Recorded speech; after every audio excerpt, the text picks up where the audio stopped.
everyone, welcome to Gamersledge podcast. Because once is never enough. Come on in, sit down, relax. My name is Mark. I'm one of your hosts.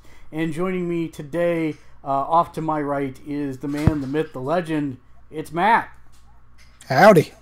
And next to Matt, all the way from the Great White North, keep in mind she's a little tired because she just flew in and her arms are tired. It's Kate. Oh, hi, Mark. Oh, hi. That wasn't any funnier the 47th time than it was the first. Yeah, but the "oh hi, Mark" was appropriately creepy. Room. Yeah, I know. That's from the room. I know, but it's still creepy, so it wins. No, we've got lots to talk about. We did skip last week because Matt was diligent and was here, but I was feeling like crap, and then I actually got sick over the weekend, and now I don't feel quite so bad, but yeah. So we've got 2 weeks worth of catching up to do. So let's go around the room, talk about what we've been doing, and we'll start, as we always do, with Kate. I'm kidding, Kate. I know you hate going first, so I'll go with Matt first. Well, last week was fairly busy, but this week's been really kind of dry. So I guess I'll go back and look at my last week's list here. So I've been kind of in cleanup mode as I've been going through my backlog of games. So I finally finished Broken Age. I did have to break down and look up the answer to one of the puzzles, or got a hint. I didn't get the full answer, but I got a hint. It was just way obtuse. So David loved it because he loves all those old games with the obtuse puzzles in them. So then I jumped into King's Quest because I haven't done that yet. And wow, those episodes are long. Yes, they are, but they're good. But they're good. They're just the only thing I don't like about it has coming right off of Broken Age into King's Quest is when you get the icon, the contextual icons up, you're never quite sure what it is you're interacting with. So I've done some things I didn't want to do accidentally because I thought I was interacting with this thing and not that thing. Whereas when you were in Broken Age, it highlighted what you were interacting with, so you knew exactly what you were doing. Broken Age came out afterwards, so I think that was probably something they learned somewhere in there. Was that after? It was. That's the crazy part. Is it actually came out after. But I because those episodes, if you recall, when they released, were like $10 a piece, which was twice as much as any other game. So I'm actually glad about the amount of content in each episode. Yeah, no, it's good. Like I mean, I picked it up on some stupid, ridiculous sale, so I got even better on that. But yeah, it's a hefty bit of game, so we'd be wading through that. Also, I've put an ungoshly amount of time into Skyforce Anniversary Edition, which was one of the plus games from this month, and it's straight up vertical scrolling shooter. You get stars to buy stuff and make your ship more powerful, and you go kill things all over again. I still can't beat the boss of level 8, so I'm still just going through and earning more stars and trying to find cards. The drop rate on cards is ridiculously low. You know, it's insane. You told me if I see a card, don't die. So I saw a card, immediately panicked and died. I meant after you pick it up. I'm aware. No, I picked it up and then immediately died. Oh, and then immediately died and burst into all your power-ups, and the little card went floating away. Yes, I mean, we should talk about this game now because you mentioned it, and then I saw you had a ludicrously high score compared to everyone else on my friends list. I, of course, have now logged like 10 hours into the game. I'm still way behind you, but I'm slowly gaining. I'm slowly gaining on you. But you have to tell me. So, the nice part about this, well, the nice and the horrible part about this game is that to make your plane stronger, you have to unlock different things. Like you can unlock wing turrets, and you can unlock missiles, and you can unlock lasers. And then you can unlock a mega bomb and all that type of stuff.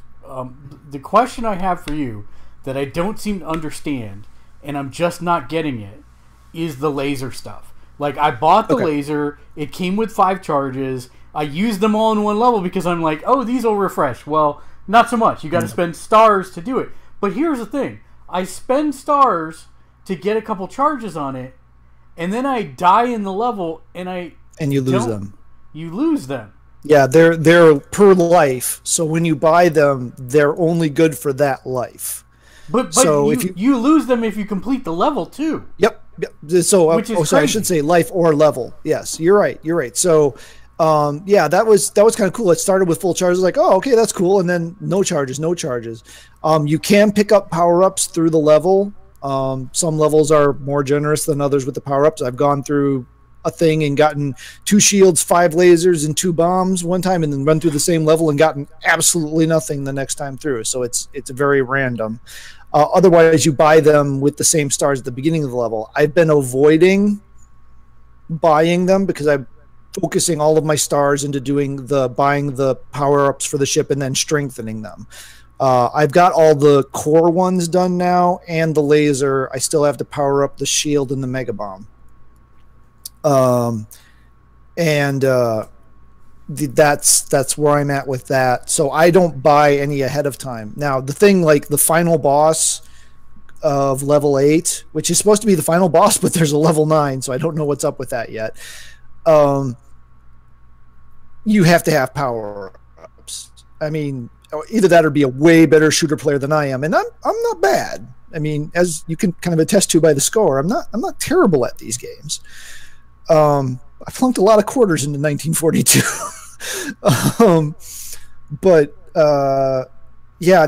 That final boss is just leagues harder. I thought the tank was hard, and this final one is just this plane. It's the same plane that kills you in the first level when you have to die. It's the same plane, but it's got, each time you kill a section, it's got another regenerated form of that section. It just keeps regenning and regenning and regenning. It's like, I don't know what I'm doing here. But yeah, I mean, the main thing, like I said, I told you before, the big thing is early on is magnets. So, unlocking all of them, their base level is of the main ones. So, health, cannon, wing turrets, magnet.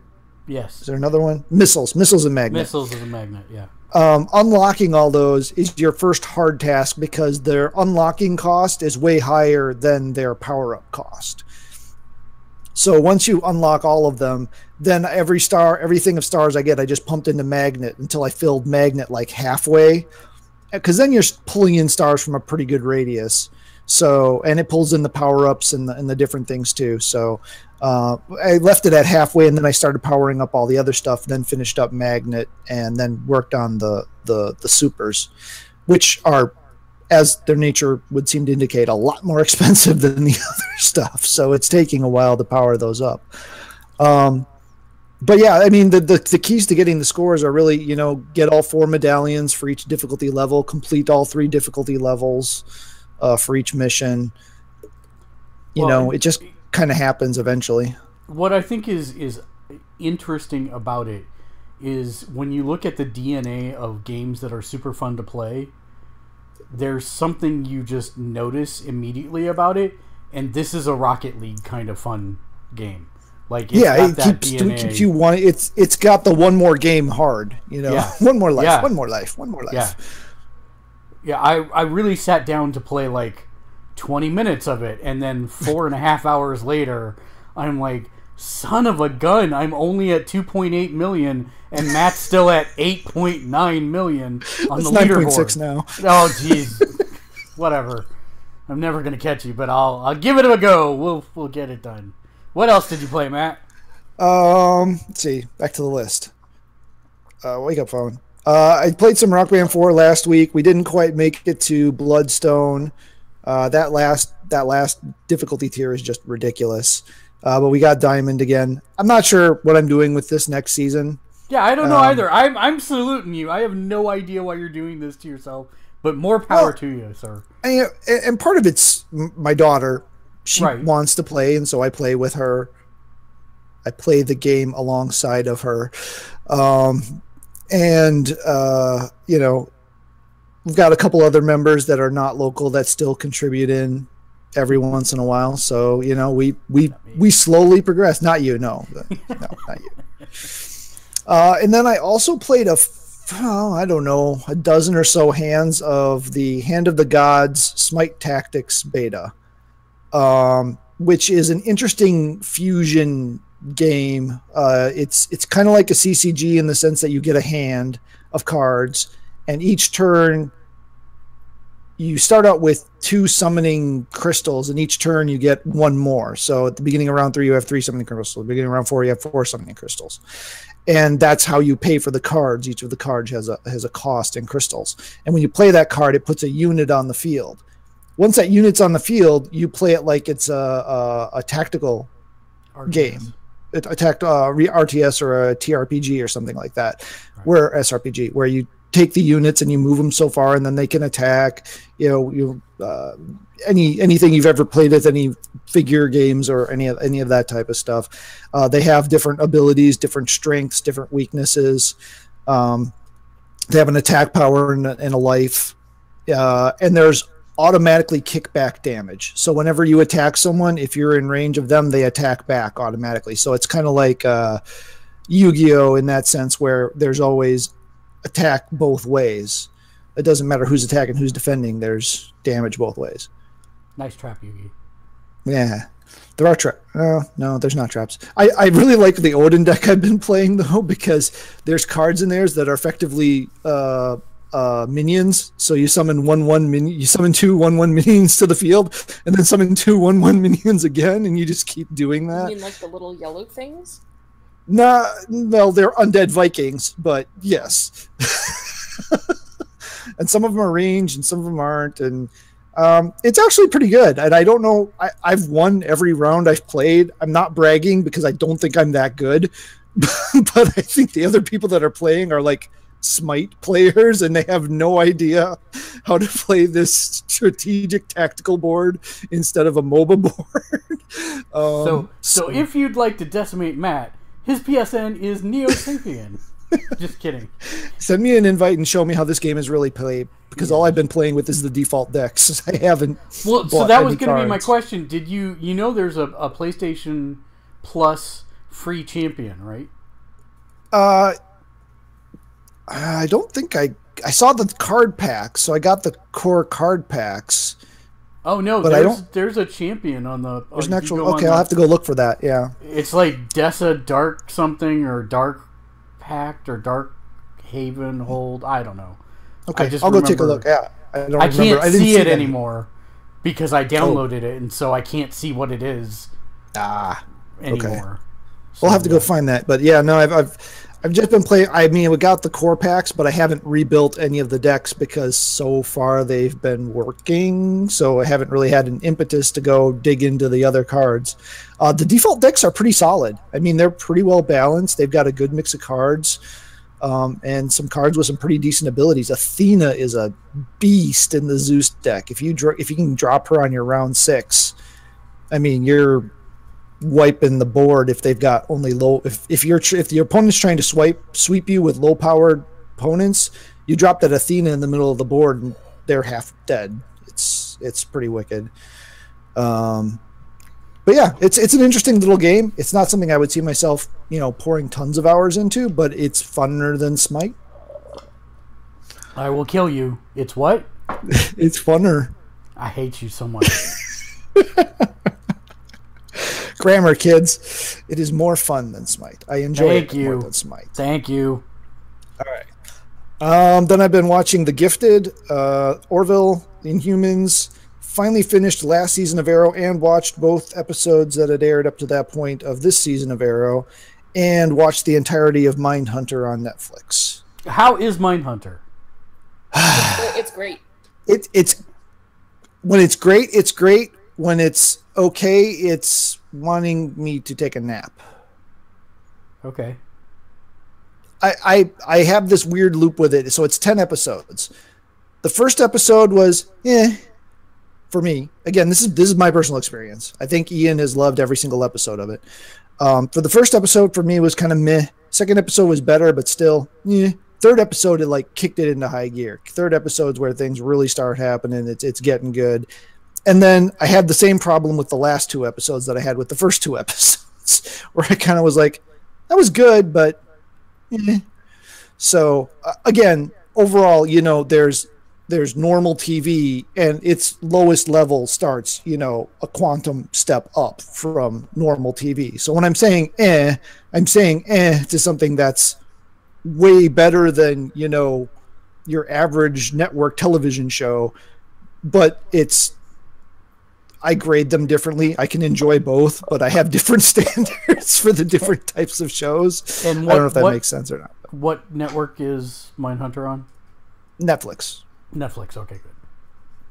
So yeah, it's definitely solid. I'd recommend it. I mean, it's semi-fictionalized true crime stuff. I mean, it's based on actual things and people, but it's that kind of historical fiction kind of thing. Anna Torv is in it, and she's amazing. Olivia from Fringe. All the people who play the psychopaths and sociopaths are amazing. I don't know that I know any of the actors from anything else, but they're all just, if they don't say that's in a book. Okay. It's based on a book, right, written by John Douglas, who is the main guy. His name is just changed. And there's pictures in it, and the pictures of Kemper, the actor looks exactly like him. Oh, really? Yeah, I saw exactly. There was actually an expose online about that today, about how much research the actor did into the main character of the book, and how it's so similar to the. Anyways, yeah, that's the only reason I know what Mindhunters is because I saw that. The thing about you mean the actor who's playing Kemper, or Jonathan Groff, who is the main guy? The actor and the main guy. Oh, okay. I guess he studied him because he wanted to be as much like him as possible. So I didn't read the whole story. I just was like, oh, Mindhunters, I've never heard of this, but it looks like this is really popular. So when you said that, I'm like, ooh, I know what this is vaguely about. So. Yeah, no, the Kemper guy, that is kind of uncanny. I did see the side by side. Well, I don't know if this is considered a spoiler or not, because it's based on something that actually happened 20 years ago, and it was. Yeah, but if it's gonna give away something that's in the TV show, since I obviously have not seen the thing from 20 years ago, then yes, it would be a spoiler. You haven't seen the thing from 20 years ago. It's a real person from 20 years ago. But I have not researched that person and am not familiar with their work. But ergo, also, there's they don't say who this guy is, but it's kind of like he's kind of for 30 seconds or a minute, kind of at the beginning of each episode, and it's kind of following him, not doing murders and stuff, but just him for 30 seconds, just these little tidbits of his life in Kansas, as it says right on the screen, it's Kansas, and he looks exactly like the real person. Oh, really? Okay. Yes. Wow. Yeah, no, that's the format of the show. You start out the show with this 30-second clip of this one guy who you have no idea why you're watching. Well, you have kind of an idea, but not really. And then it goes into the show, and you're like, I'm just saying, he's an extremely infamous serial killer. Oh, wow.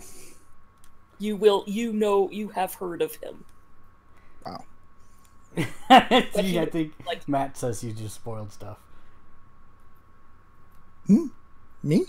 Yeah, I thought that's what you were saying. Oh, wow. About No, just that the also guy. Just the thing is, facial hair can do a lot too, because it's got the 70s facial hair for the guy who's Kemper and this gentleman.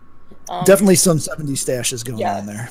It helps to make you look like a person from the 70s. Right. Yeah, I was just because I had forgotten what Kemper looks like, because it was a long time ago that he committed his crimes, that I was amazed at how close this guy got it.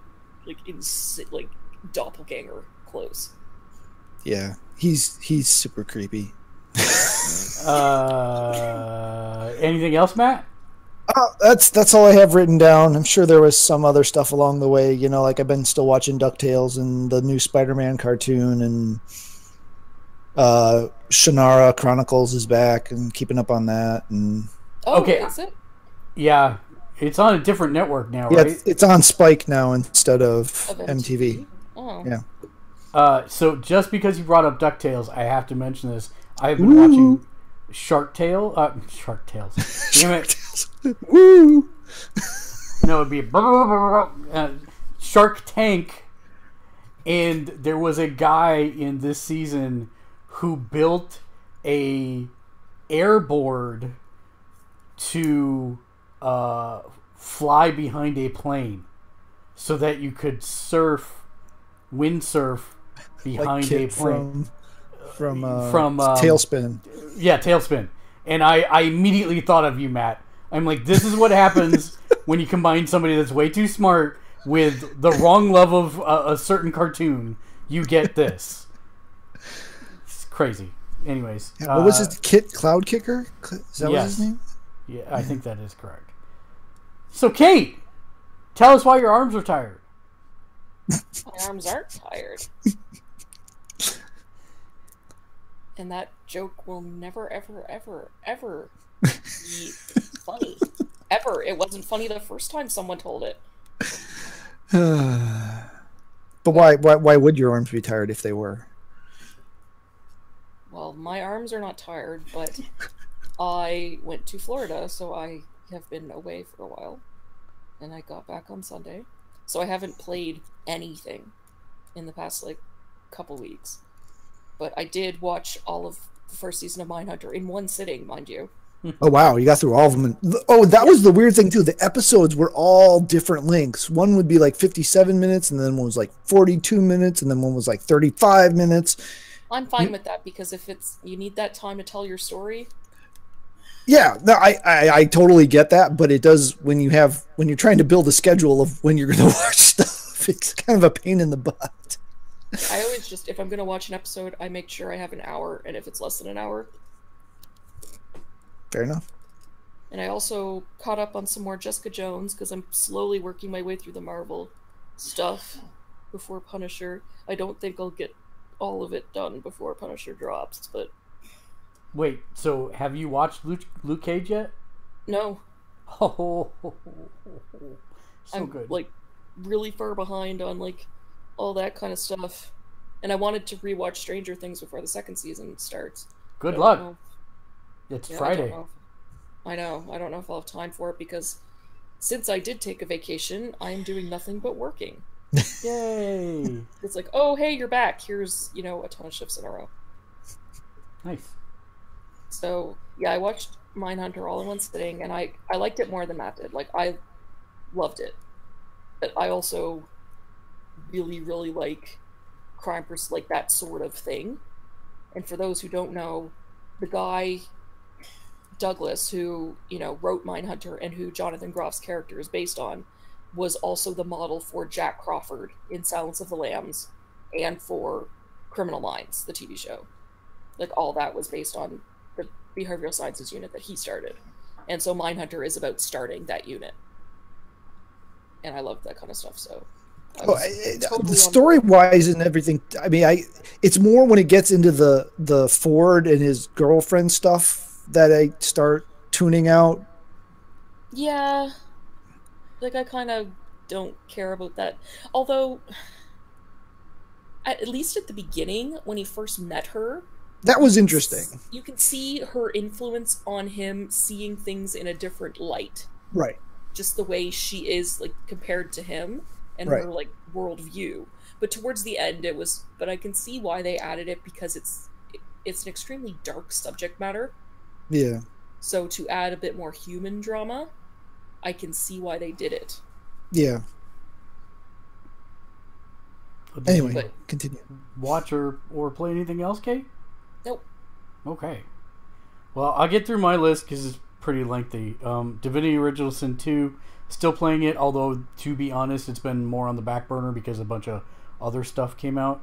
I have been playing Fortnite Battle Royale, which, if you are not familiar with that is the PS4 first to market Player Unknown Battleground clone that is so identical to Player Unknown Battlegrounds that I will be surprised if there is not a lawsuit of how close it like actually that is. Chinese Overwatch. It is exact. Yeah. So I mean, there are subtle. There's some pretty significant differences, I think.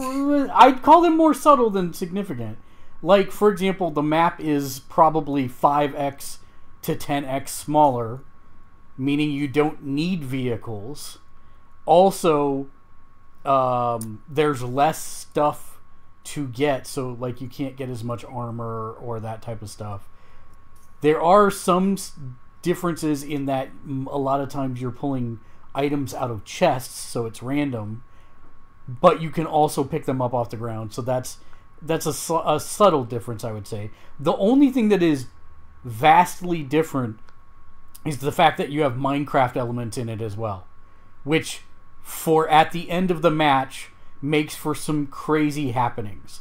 Like, people will try to build a tower up into the sky where no one can reach them, and then other people will shoot the base of the tower down so that all the rest of the platforms fall and that person falls to their death. Or they'll try and wall themselves in somewhere at the end but still be in that circle. It's a crazy like mixture of two genres at that point, and I get the appeal. And I'm not sure you can, and we even talked about this when this first popped up in the newsfeed. It's not like you can trademark or protect a genre of games. So I don't think that it would take a jury to look at it side by side and say, hey, this is a exact ripoff, and it's not. So I don't think there's anything that they can do about it. And it was first to market to a console, which means that it's got numbers that already rival the PCs in terms of concurrent users on any given weekend. It's crazy. And the funny part to me is that I got pissed at Fortnite because it was supposed to be a free game, and instead they launched it with a $59.99 Founders Pack that I said, screw you, I'm never going to buy because this was supposed to be a free game. And yet they launched this thing for free. And I'll be darned if it doesn't make me kind of want to buy the original game a little bit now that I've played it. I have to imagine that's part of the tactic there. I'm pretty sure it is. And it's now I've got both my nephews playing it with me. So if we get one more person, it'll be a full group. And then if one of them says, let's spend $20 to get the actual game, I'm probably going to cave and say yes. And I'll just hate myself for it in the morning. But the game is also just, it's super cartoony, and like when you run, you kick up dust. And so, there's some other things. There's no way to truly hide in the game unless you find something you can crouch behind. No, there's ways. I started employing some PlayerUnknown Battleground tactics, and you can totally hide in the game. And that, in fact, I've been using that to great advantage because most people aren't, doing that. Yeah. Well, okay. I can't say too much. I only played one round. So. Well, I will say that you can't go prone in this one, and that is a big thing for me. That's pretty crappy. Like, that's a big difference because going prone lets you hide a lot easier. That's what I was really meaning. So.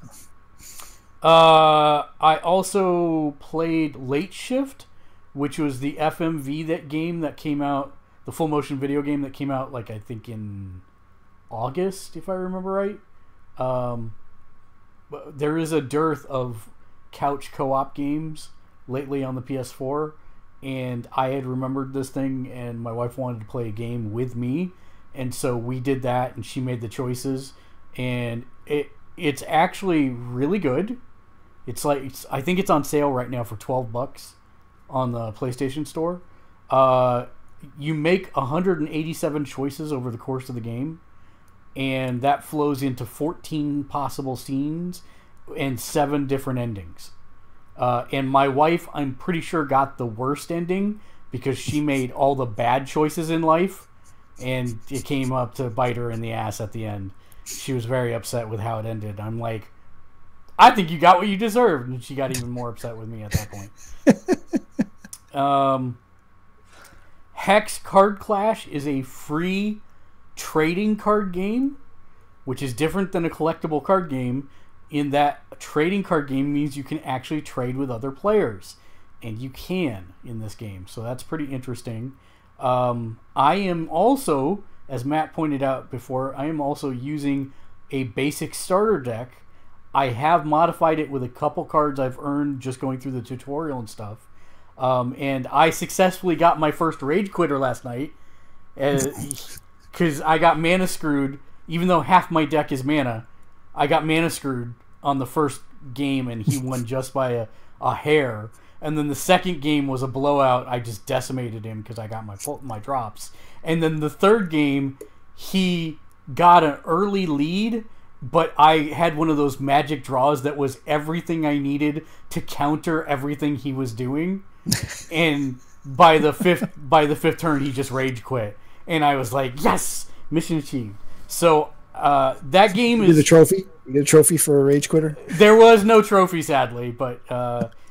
the interesting thing about the game is if you like Magic the Gathering from its early days, from Alpha, Beta, Ice Age, back when it was actual strategy and stuff was balanced and it was fun, that's what this game is. So it's called Hex Card Clash. It's free. You can go download it. I think there's a PlayStation Plus something or other that you can get. Yeah, there's a pack, a bonus pack or something. Bonus pack. It was pretty weak sauce. I'll be straight up with you. And they really do want you to buy card packs for the game, and I'm just like, no. And I have yet to lose a match, so knock on wood. And I've played this for quite a few hours, so I'm pretty happy with it so far. Played a lot of Skyforce Anniversaries we talked about before. Played Mecho Tales, which is another couch co-op that I found. It's basically a side-scrolling platformer. I think we talked a little bit about it last time we did. Did you play any Skyforce co-op or all solo so far? No, all solo. Lexi has no interest in the shooters of that type. And then I have still been playing a hell out of WWE 2K18.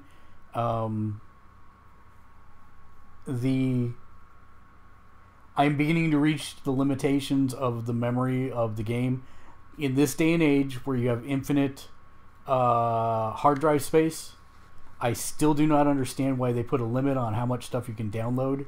I'm actually now sincerely regretting not getting the PC version where I could have hacked it to have as many downloads as I want, or modded it if you care for that terminology instead.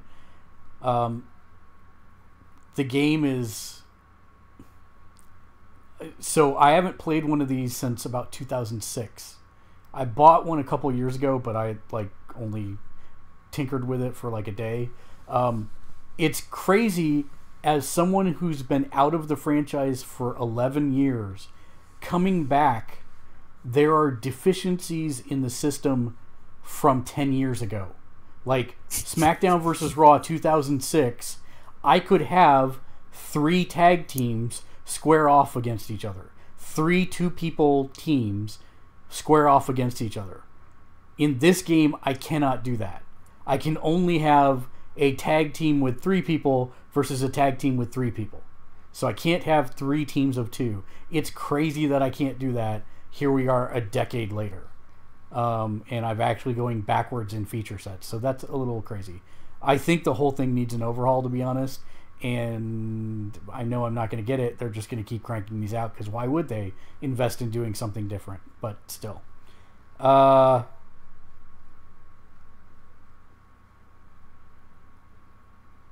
have most of my stables and rosters set up with non-WWE programming, so I'm pretty happy about that. It's Ring of Honor, TNA, early TNA, Total Nonstop Action, ECW from right before it went bankrupt, and WCW from before it got bought by WWE. And those are my shows. Oh, and then I have a Glow, Gorgeous Ladies of Wrestling division, because this is another thing that you could do in 2006 that you cannot do today. You cannot do mixed tag teams. So I cannot have a man and a woman on the same team together. And because of that, I had to create a dedicated federation just for women, because they are now segregated in this game. Which seems super odd. I mean, I guess I could see people complaining that there shouldn't be violence against women, but it's a wrestling game. I mean, you don't see them not making female fighters in fighting games. It's really weird that there's this separation of... anyways, it's odd to me, but sure, whatever. So I just ended up making a federation just for female wrestlers so that they could have their own championships and fight just like the men do. And that's it. That's all I've played. We don't have a discussion topic this week because there was a lot of news in 2 weeks, so we'll pull that up and get started on the news. As soon as I remember how to do that, Launchpad. There it is. Twitter.com/Gamersledge if you'd like to follow along at home. No.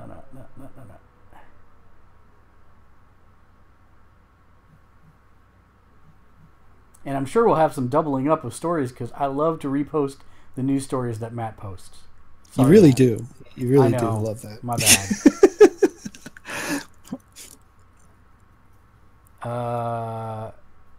Someone took the symphony performances.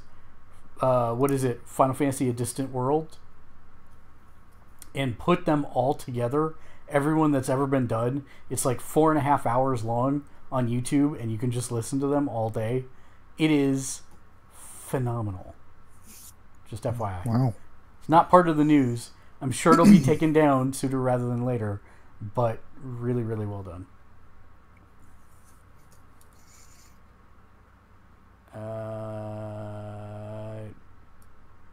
I'm trying...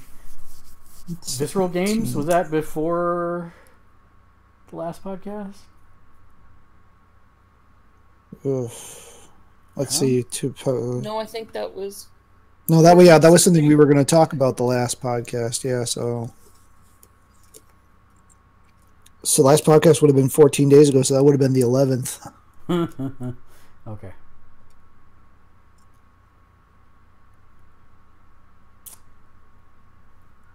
Oh, Cuphead's out. I still haven't picked it up. I need to for my PC.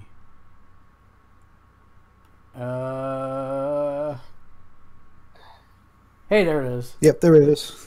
All right. I was gonna say Humble Bundle. That was like right after. So, EA responded to the Star Wars beta criticism, saying that not everything was going to be under the loot box. In fact, the most powerful things would be earning them through progression systems instead.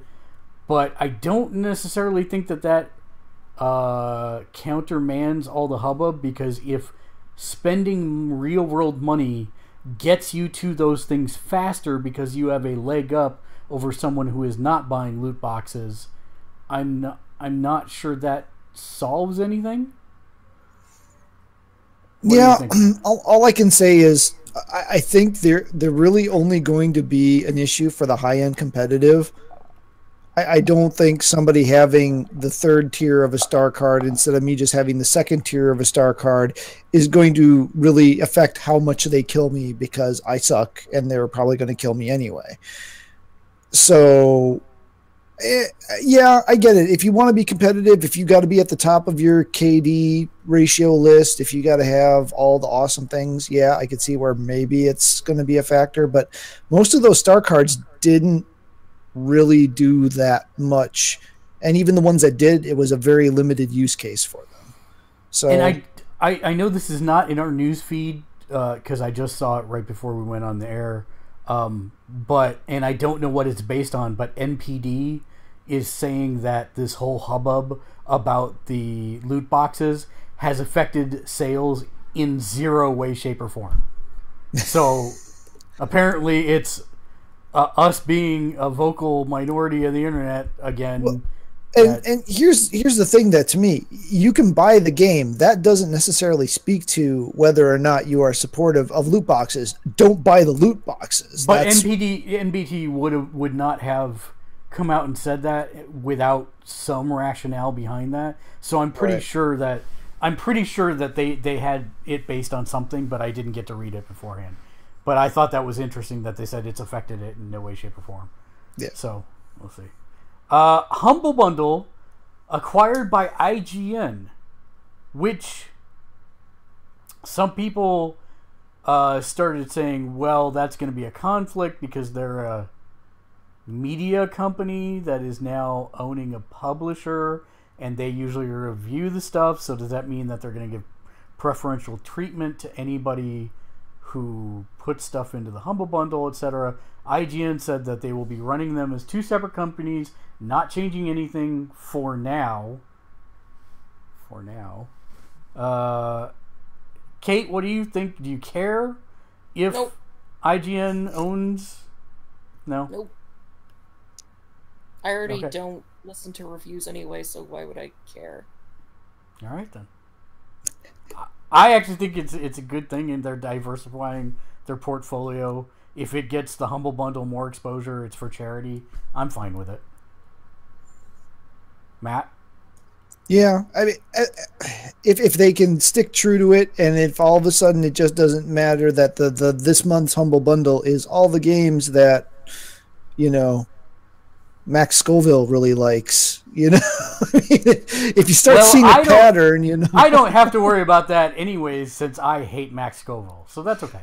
I'm just saying, you know, if all of a sudden the only games showing up in the Humble Bundle are, you know, in some way seemingly impactful of, hey, all the ones in the Humble Bundle were dropped last month as videos that IGN put out.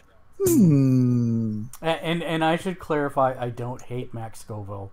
I just am not a fan of his style of... Scarily enough, he is like the only adult on that show, though, which is really, really scary. Which is extremely scary. Extremely. Well, Marty's an adult. When he's not with Brian. Marty and Brian tend to degrade very quickly when in close proximity.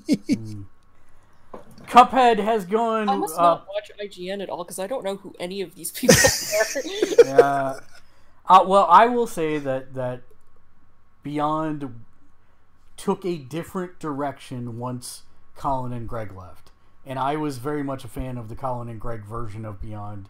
I was not a fan of the Max and Brian version of Beyond, and I've not been for a while, and I actually stopped listening a while ago, but I should pick it up again just to see if anything's different. And Beyond, for those who don't know, is IGN's PlayStation-based podcast. Now, everything, they want you to watch the video version. Everything's a video cast now, but some of us are old holdouts and don't like watching YouTube, so we still only listen to the audio version. And then Matt hates the Giant Bomb podcast, whereas I think those guys meander. I think it's amazing. Yes, it's amazing. It's like by the time you reach the news, you feel like you've run a marathon. I love it. It's work. I shouldn't be surprised that you enjoy it. Cuphead has gone platinum in under 2 weeks. 1 million copies of the game sold. I need to be one of those sales, but I just haven't been. We put out a D&D character rarity chart that was published elsewhere from D&D Beyond's data, which is kind of an interesting chart infographic that shows what the most common player characters are. And I would say you're a basic bitch. Yeah, I totally am. Elven Ranger, baby, second most popular in the world. So yeah, first one half elf ranger. No, the first one was, I want to say it was a warrior. Yeah, human fighter probably. Human fighter, yeah. It was something super weak sauce. Yay, gnome barbarian. Yeah. Yeah. And what were there, 66 of them or something like that? Yeah, it was like really, really rare. It's super rare. Which is funny because my next character that I'm going to roll is going to be either a goblin, bard, or wizard. I like doing those weird combinations. And you know, I guess we should say this also because it's not in the news feed, but Goblin Bard is actually what the guy who had never played D&D that started with Critical Role on episode 1 and played all the way through to the end, which they just wrapped up their first campaign. No, he was a gnome. Oh, was he a gnome? Hey, I'm sorry. Yes. I meant Gnome Bard. Yes. Yeah. Gnome Bard. But yeah, it was interesting. They did a retrospective. I don't know if you saw it, Kate, but it actually showed all the audio of the podcast of them leading up about how terrified he was to play D&D for the first time, and then it like showed all of his best moments throughout the thing, and he was then the best character in the whole thing. Yeah, it was pretty good stuff. So, I'm interested to see where that goes now as well. That's they already said that they're going to they've already worked on re-rolling new characters, so they're going to start like a new thing. Yeah, like 100 years. Got no, I think like 20.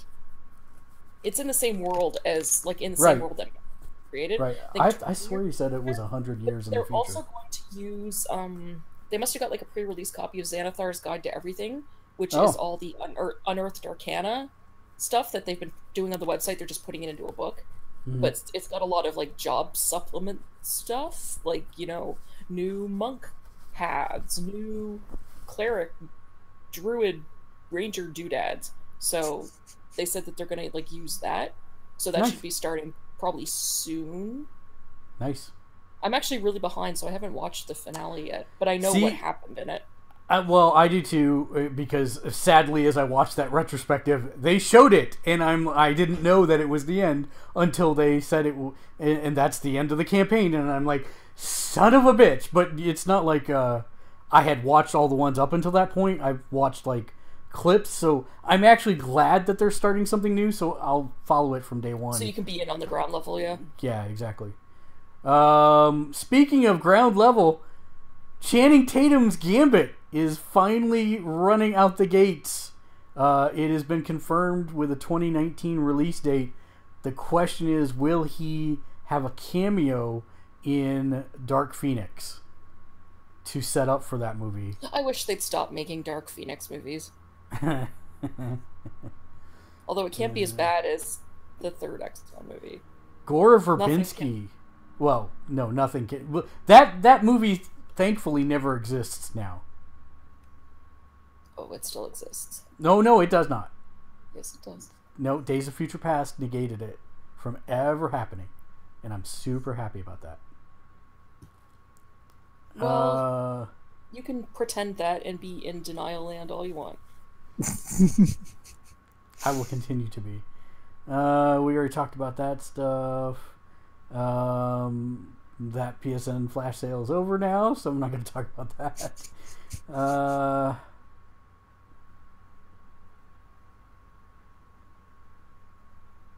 We already talked about WWE 2K18. Nothing to say there. So this was an interesting thing. This person at Ars Technica had used Facebook's wireless VR set a year ago behind closed doors and wrote about it, saying that it was super jank and super bad. Well, they invited him back this year, a year later, and he went through all the stuff and said that it was super good. Still no date on or price, but they're expecting this to fall under. They're expecting a price point of around $299 for this thing, so under the price point of an actual Oculus. It's a standalone VR headset that has no computer. The computer is built into the front of the headset, so you don't need an actual gaming PC to use this. That means that the graphics are going to be a little lesser than if you had a high-end gaming rig, but the price is going to be $299-ish for the headset, and then whatever they're going to charge for the hand controllers. So it'll be a lower point of entry, but it'll be higher than something like a Samsung Gear VR, and they're saying that it's going to give full immersion in play area as well. So we'll see how that works. I have no idea how they can do that, but sure. So, but he said that after the last time he played it, he was super worried about it because the last one made him sick, and this time it was pretty much flawless. He was able to run, jump around, whatever, and the tracking kept up with him everywhere. So that was kind of interesting. HTC has finally made it so that you can use a power glove with it to control things in virtual reality. E3's updating their logo. But, does anybody care about E3 anymore? I'm not sure. I mean, yes is the answer. Yes is the answer, but will it continue for 5 years from now? I don't know. Visceral's been disbanded. EA shut down. Here's the other thing that's exploded over the news scene besides loot boxes. Yeah. EA shut down Visceral Games. This was the company behind Battlefield Hardline, Dead Space, but more importantly, the single-player, non-loot box monetized available Star Wars game. What? More important than Dead Space. I'm right there with you. But Dead Space was proven. This Star Wars game never came out. That is true. I thought we all hated Dead Space after 3. Weren't we supposed to hate it after 3? I hated it after 1, but that's me. No, 1 and 2 are amazing games, and a crappy third one does not negate how awesome they were. Oh, okay. Well, I thought we were all supposed to hate it now, so I haven't played any of them, so I got nowhere to stand. I will say that I don't like horror genre stuff, but 1 was done very well in terms of creating atmosphere and mood. But yes, so they shut down Visceral, and the Star Wars game has been canceled. One of the main no, it's not canceled. Well, it's being pivoting. Yeah, it's pivoting. Pretty much, you can kiss any semblance of that single player game goodbye, sir. I said good day, because they came out and said they can't monetize single player games the way that they can multiplayer microtransaction based games.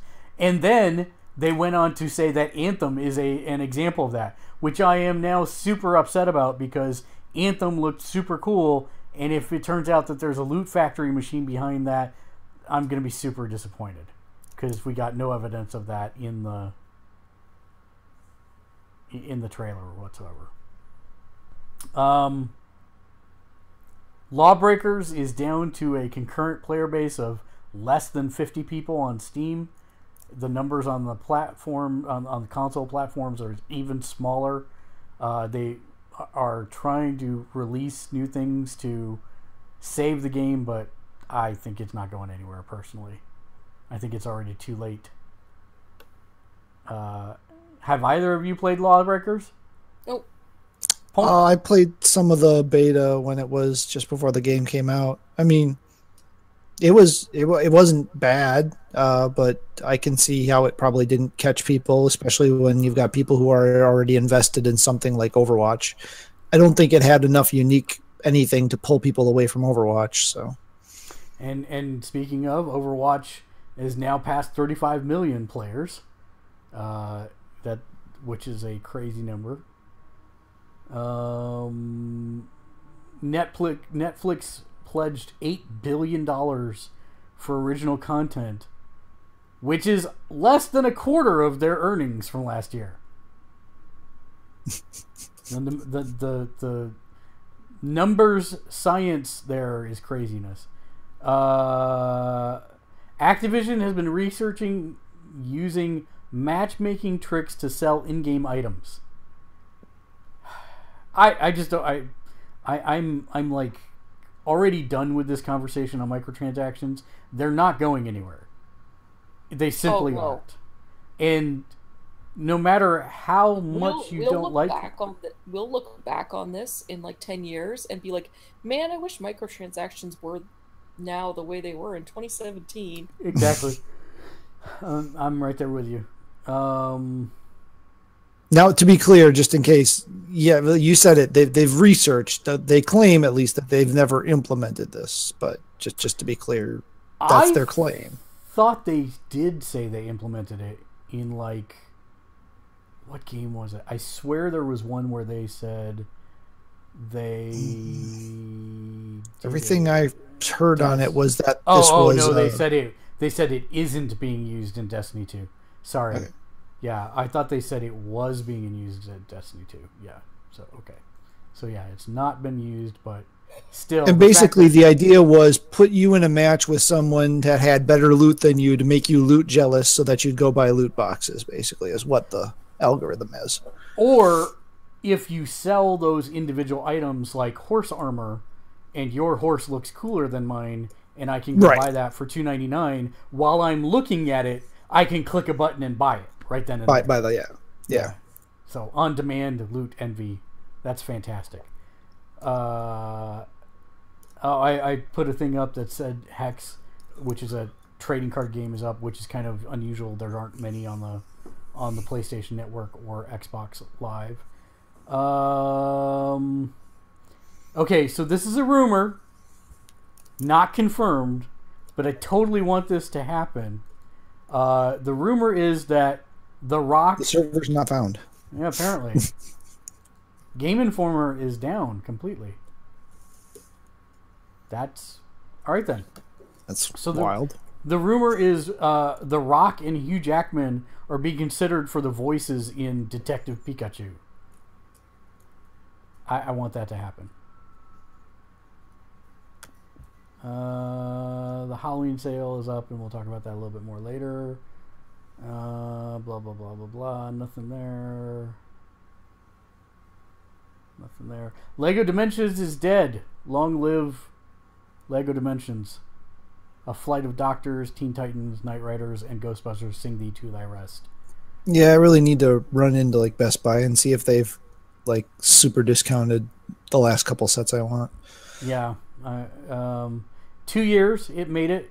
It was the last living Toys to Life category title, because even Skylanders is taking off this year. So it was the last one that was still running, and now it is dead. Yep. And we will never get the third mission pack, which actually finished out the story. Yeah. Yeah. Matt, you put one up about Shin Megami Tensei 5. Yeah, just they kind of teased it earlier in the year, and now we have an official trailer. No word on North American release date yet. Okay, you're gonna have to help me with this one, because here's the situation. I know the basics of the story, and I generally don't cover this type of stuff on the site, but I want to see if I can work my way through it to articulate it correctly. NeoGAF, which is a very large video gaming and other things website, imploded. Yes, it imploded after allegations of sexual misconduct by its owner / runner, head person, and so then most of the moderators and community left to create a new place called Reset Era, whereas the other half is still at NeoGAF trying to rebuild, but minus a bunch of people who basically did thread suicide bombings of their accounts, where they just said explicatives, ban me, and then they did. Right. Did I get the gist of this? Pretty much, and as far as I know, NeoGAF itself is still down. No, it's back up. Is it back up? Okay. Yeah, it's back up, but the politics and off-topic channels are, I believe, locked and closed at this point. So only video game, TV, movie threads are allowed at this point. But it seems like the moderators are not responding to mod requests. So I'm not sure how that works. How you recreate... I don't know. Anyways, yeah, NeoGAF is pretty much probably dead. That's the short answer. Don't know if Reset Era is going to be successful. Don't know if NeoGAF is going to be successful. We'll find out, I suppose. They'll all just go to 4chan. Yeah. You're killing me. You're killing me. Weird. I don't know what just happened to my thread here. There's probably a thread on 4chan right now saying, like, welcome NeoGAF, headhunters. We like raping women too. Oh my goodness. Because it's 4chan. It is 4chan. You know it exists. Yeah. I already talked about that. If there was ever a sewer of the internet, it's right there. PlayerUnknown Battleground is getting a physical release for Xbox One. Still don't know when it is, but my question is, now that Fortnite is out for both Xbox One and PS4, with so many people playing it, will PlayerUnknown's Battlegrounds matter by the time they ever get their stuff to Microsoft's Xbox consoles, and then, a year later to the PS4? Yes. It's so huge right now that it'll still be fine. I think it'll be a big deal on Xbox because it'll have crossplay with PC, so that it'll be a big community. The PS4 community, I think, will be really small in comparison. Yeah, and I mean, we don't even know when that's going to eventually even happen. So, for either, so it'll be interesting to see. Can we just say that game's live now? What game's live now? PlayerUnknown Battleground. Can we just say it's out? I guess just say it's not live. No. It's out. It's out. It's still in beta. Sorry. It's out. Early access. Destiny 2 tops the September game sales, but the interesting one was number 6, which is Marvel vs. Capcom Infinite. Which the reason it's so interesting to me, yes, and the reason it's so interesting to me is that entire game's budget was less than just the DLC budget for Street Fighter V. So even with, okay, did it say what its sales numbers were at number 6? I don't think, unless you subscribe to NPD, I don't think you actually, places don't republish that data. No, it just shows. Because even if they sold 10,000 copies, they probably made better money back. Oh yeah, I agree with that. Let's see if we can find it. But that game still looks like hot diarrhea. Oh, it's not good. No. How many copies? And it's got the most awkward high five in the history of high fives. Because we're awesome guys. Oh, brother. Oh yeah, it's super good.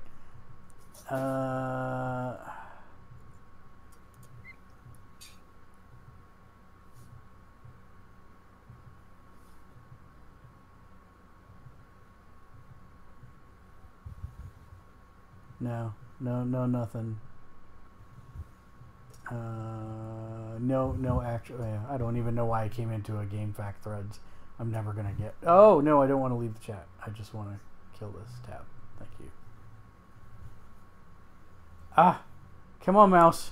You can do it. There we go. All right, good deal. So yeah, I will be interested to see if sales continue along that pace for them. The release date for Dragon Ball FighterZ has been released, and the season pass price $35 for, I believe, 8 extra characters. They have not named the characters. I'm kind of hoping that Infinite whatever Goku is one of the DLC ones, but they've announced the game for January 26th as the release date. There will also be a beta for people who have pre-ordered the digital versions only, which that's some stuff right there. That when you're only granting access to the beta to people who pre-ordered the digital version only because you make more money off the digital version only, that's some stuff that I am not super happy about. No, it's because that way they can guarantee that they have an internet connection so they can fully experience the beta. That's why. Crystal Dynamics seems to be teasing a new Legacy of Kain game, and that we might be returning to the land of Nosgoth, which I am all about. But it also looks like it might be another game starring Raziel, which I hate Raziel. Give me Kain. It's called the Legacy of Kain series. Give me Kain. Well, Raziel was a legacy of Cain. He was his lieutenant. He was not Cain. No, but it's part of his legacy. Give me Cain. The thing I did not know is that they have released the original game on Vita, so you can get it for like $4 right now. And I'm actually thinking about picking it up because it is the Legacy of Cain, the original game that stars Cain. You know, the one that the entire WWE series wrestler. is about. Yes. If you're one of the 100 people who has a Vita and knows where it is. And it hasn't been hacked into something that you can't actually connect to the PSN anymore. Shh, all of you. So this is another one that could be a grain of salt, but Amazon Germany and another outlet called Koch Media in Germany have listed a Kingdom Hearts PlayStation 4 collection that will have all of the games to date on one disc. So that would be the Kingdom Hearts HD 1.5 and 2.5 remix and Kingdom Hearts HD 2.8 Final Chapter Prologue. All on one disc. For PlayStation 4 only on November 24th. That's my birthday. Yeah, and look at that mess of Kingdom Hearts there. Kingdom Hearts Final Mix, Rechain of Memories, 358 divided by 2 days. I really hate them for the names of these games, I'm sorry. Kingdom Hearts 2 Final Mix, Birth by Sleep Final Mix, Recoded, Dream Distance HD, 0.2 Birth by Sleep, and then back cover. Matt, would you buy this? Probably. Would you depends on what the note? cost is. I'm sure this one would be $60. Not a new game. Technically not. Definitely not a new game. It's several look old at you! games. You're an enabler, Kate. You're an enabler. I'm just telling you. No, but I mean, I consider it, for like a Christmas purchase or something like that. Gotcha. I really do want it because if I'm gonna do it, I'd want to push through all the stuff so that I'm up to date on the story because they lost me somewhere between 1 and 2. So Chain of Memories. Yeah, pretty much. Or 368 by 2 days because that's technically in between 2. Oh, this is something I thought that was actually super awesome. So there is a Kickstarter going on right now. It's from, and it's IGN, so I'm gonna kill it. There we go. This is one of the reasons I dislike linking to IGN. Okay, so basically, 4 young female game designers went to the girls' what's the name of the? I can never remember the name of the thing. It's Girls Do Gaming, Girls Code Gaming. I can't remember. Girls Make Games. That's it. Yay! Hooray! Girls Make Games. They went to a summer camp. They made this game that is basically a platform puzzler about 2 girls, or specifically about one girl. It's about 2 girls, but one of the girls' shadows gets separated from her body and has to find her way back to it. And it won a game jam that they did, and now they are going to crowdfund it, and it looks super interesting. So, and it's called Join Me, I think. No, Find Me. I'm sorry, Find Me is the name of the game. And so I actually wish these girls nothing but success. So I want to make sure that we. They're in grades 6 through 11. So would that be, Matt? Like 12 to 17. Yeah, 12 to 17. So it's pretty awesome. So yeah, they were the winner of this summer's game jam from Girls Make Games. And so if you have extra money that you want to throw somebody's ways, I think that's a great place to do it.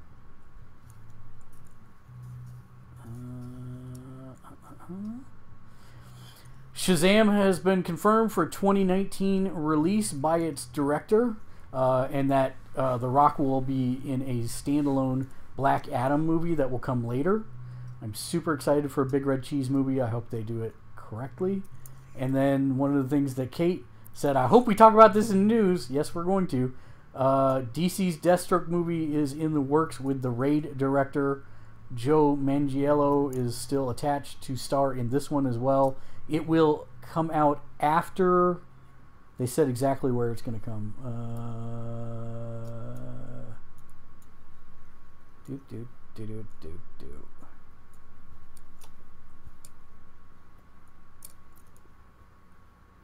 Oh, no announced release date yet. So yeah. I hope it's R-rated too.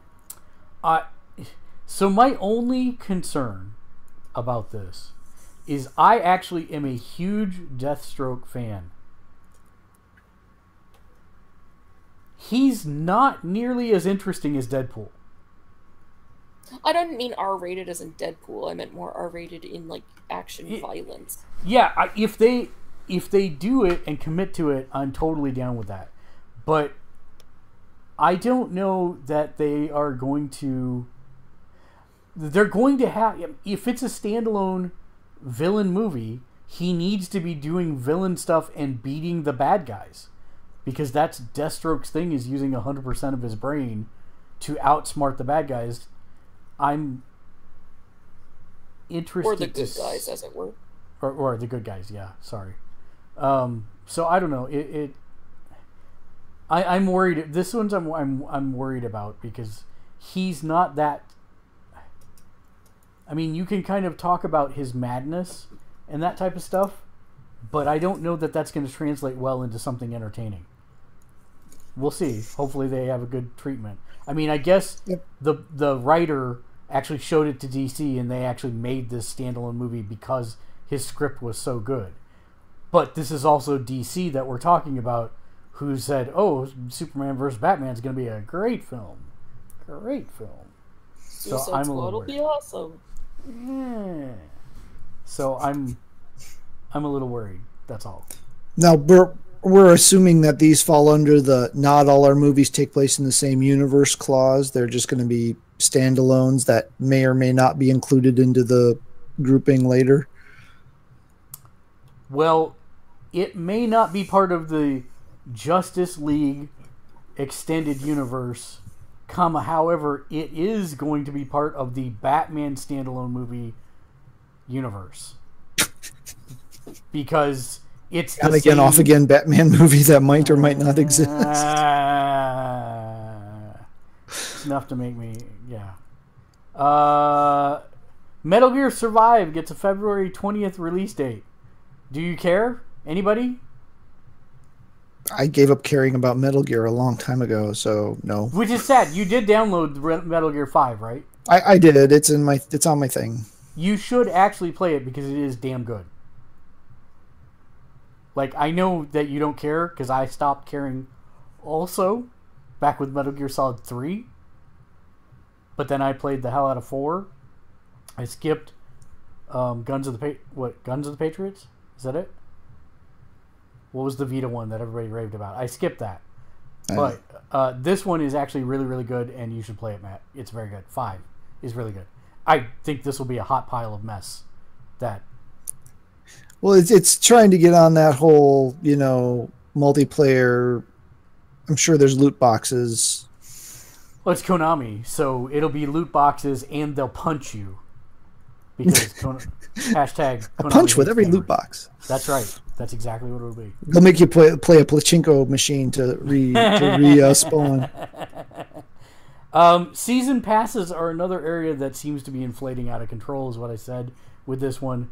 Warner Brothers finally has revealed what's in the season pass for Middle-earth Shadow of War, which ends up getting you 2 new troll tribes and 2 pieces of story DLC. Is that $40 to you personally, Matt, Kate? Depends how big the story DLC is. Yeah, exactly. Yeah. I know. I mean, if it's the size of, you know, The Witcher's extra story parts, then yeah, it's plenty worth it. Fair enough. Yeah, but I don't think it'll be that big personally. So this seems to be something that where the season passes are getting really expensive, and I'm not sure that they're always worth what you get out of them. If Turo were on Johnny the show, 5. Yeah, if Turo were on the show, I'd yell, "Xbox, kill your Kinect," but I can't. Every Kinect will self-destruct on what day? Yeah. This is actually, I think it's kind of sad in a way, because there was a time that this actually brought in a lot of non-Xbox players to experience what the Kinect was. I know I bought an Xbox One, or not an Xbox One. I bought an Xbox 360 because of the Kinect specifically. And then I got it home and saw what a piece of not helpful thing it was, and immediately put it in a closet and never played it again. You mean you didn't enjoy just waving around while playing soccer? No, that's the Wii and Wii U. But yeah. No, that wasn't that the gal on the demo stage where they did. Yeah, they did that too. They did it too. But yeah, I think this is kind of sad a little bit. But at the same time, what are they going to do with all the leftover Kinects? That's what I want to know. They'll come up with Xbox One X, VR X, Experience X. Great. There are a bunch of big sales going on right now for Halloween on both the PlayStation and Xbox stores, so go check those out. And we are done with news. Huzzah. Unless there's something I skipped that is burning that you want to cover. Not that I'm remembering off the top of my head.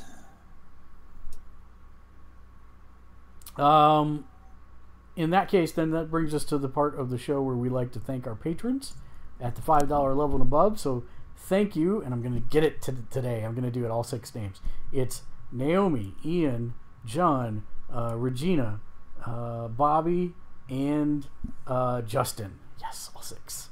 So thank you for subscribing at the $5 level or above. If you'd like your name on every show we do, you can do so by pledging at the $1 level or higher, and I'm going to thank Arturo for doing so. That's not Turo that's on the show, but a different person named Arturo. And so thank you for pledging at the $1 level. I'm thanking you verbally because your name is not, sadly, on the scroll yet. I got to update that. I'll try and do it tomorrow.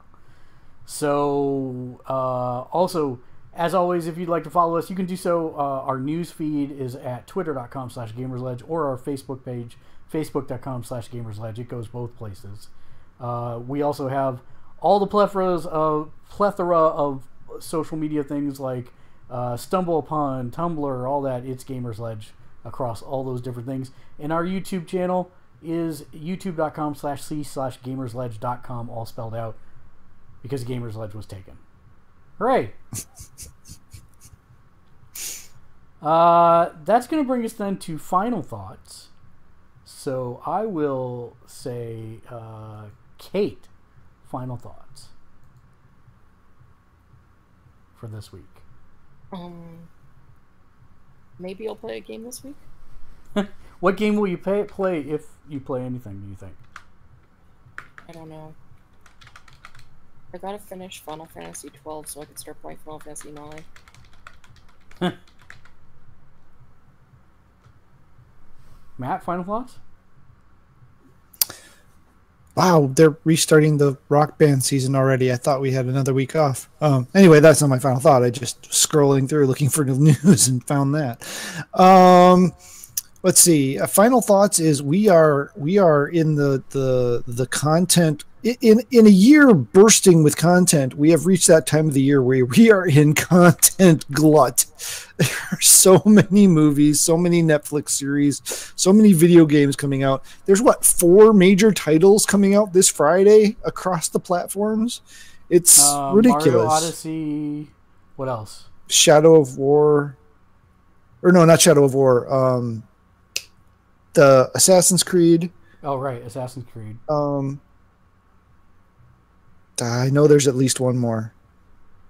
I'm not getting any of them, so it doesn't matter. I know there's at least one more big one coming out. But anyway, every week now, pretty much it's big games coming out. We got, more Netflix series. Call of Duty did come out, right? No. Oh, so it's I thought that was November. I thought that was the first week of November. Oh, maybe so. Which is next week. My bad. Anyway, there's just tons of stuff out there. So, try not to kill yourself getting to all of it. Pick the stuff that you enjoy and go with that. But yeah, we've got Stranger Things this Friday, and then next week we have Thor. So please be excited for Thor. There's a video out on IGN of the director responding to YouTube comment or IGN comment sections comments, and it is hilarious. You put that up on the main site at Gamersledge. I put that on the Facebook page. Oh, okay. Because it was on Facebook, and I just shared it that way directly. Got it. But yeah, it's if that's any indication of how he handled the movie, then yeah, it's be nutso amazing. But yeah, just big stuff going on. My final thought is, if you like TCGs, play Hex, and